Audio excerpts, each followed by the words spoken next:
Bonjour et bienvenue sur le podcast Un caillou dans la chaussure. Aujourd'hui, nous avons la question de Frédéric, DG, qui se demande comment aider un manager à reprendre une relation positive avec son équipe qu'il s'est mise à dos pour une erreur de débutant. J'avais besoin d'un coach pour me remettre en selle, comme on dit. Et puis voilà, le hasard fait que je tombe sur... Stéphanie. Ah oui, cela arrive. Et c'est super parce que dans votre posture de dirigeant, vous en avez 4, coach, care, drive and lead, on est sur la posture du coach. Super, agréable, celle qui doit apprendre à un de vos managers son rôle et sa position. Très agréable pour vous de vous positionner comme un mentor. Coacher dans cette situation va passer par 2 dimensions fondamentales. Le débriefer pour qu'il comprenne et qu'il décortique le pourquoi et comment cela est arrivé. Et le briefer pour le rassurer, le guider à emprunter un nouveau chemin. Cela va passer donc par ces 2 dimensions de débrief en premier lieu, puis de brief. Concernant le débrief, vous pourriez spontanément être amené à faire un débrief technique et métier.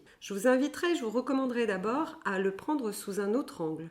Commencez un débriefing émotionnel. Pour une raison simple, c'est que pour mettre en œuvre la pratique et la technique, il faut avoir confiance en soi. Et pour avoir confiance, il faut avoir conscience de ce qui s'est passé et des émotions qui vous animent. Donc permettez à votre collaborateur, manager, de prendre conscience des émotions qui l'animent en ce moment. Il est fort probable qu'il ait peur, parce que s'il s'est mis son équipe à dos, il sait d'avance que dès qu'il va faire un pas, il va être regardé ou critiqué. Mettez-vous à sa place, c'est terrible de vivre dans la peur. Peut-être qu'il est triste d'avoir déçu, d'avoir raté. Peut-être qu'il est dégoûté parce qu'il a donné le meilleur de lui-même et pour autant, tout le monde lui en veut. Débriefer cette émotion, c'est essentiel ensuite pour s'en débarrasser, comprendre ce qu'elle indique et passer à autre chose. Ensuite, alors, vous pourrez débriefer la situation, amener à comprendre que c'est une erreur de junior et essayer de la décortiquer. Par exemple, il a été intransigeant. Il a confondu l'intransigeance avec l'exigence. Il a passé son temps à être hyper contrôlant parce qu'il ne faisait pas assez confiance à l'équipe. Donc aujourd'hui, l'équipe, il se l'est mise à dos parce qu'elle a le sentiment d'être harcelée. C'est pas grand-chose, c'est une erreur de débutant. Et donc, vous allez pouvoir lui indiquer comment le faire. Mais déjà, il faut qu'il comprenne ce qui s'est passé. Donc la deuxième dimension après le débrief,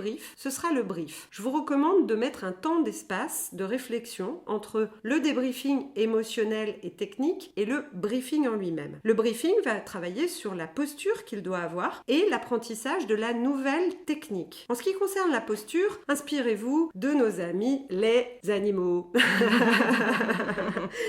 Qui transmettent tout leur savoir par le mimétisme. Donc invitez-le à comprendre la posture attendue, celle de la tranquillité, de la sérénité, de la confiance, et montrez-lui l'exemple. Montrez-lui comment vous animez une réunion et demandez-lui de l'observer et d'en tirer les conclusions. On pense rarement à l'apprentissage par l'observation. On demande immédiatement dans l'apprentissage d'agir. Quel dommage, puisque ce n'est pas ainsi qu'on apprend le plus vite. On apprend très vite en comprenant les tenants et les aboutissants et ce qui se passe. Et donc l'observation est le premier levier, sûrement le plus puissant, de l'apprentissage. Ensuite, vous pourrez le briefer sur la technique et les premiers pas pour reprendre confiance avec son équipe. Le plan d'action, à ce moment-là, devra être extrêmement précis et lui permettre de reprendre confiance et plaisir dans son action managériale. Voilà, en résumé, un débrief, un brief, avant tout émotionnel, n'oubliez pas, les émotions sont le premier levier de réussite ou d'échec. À très bientôt et j'espère avoir répondu à la question. Merci Frédéric, au revoir.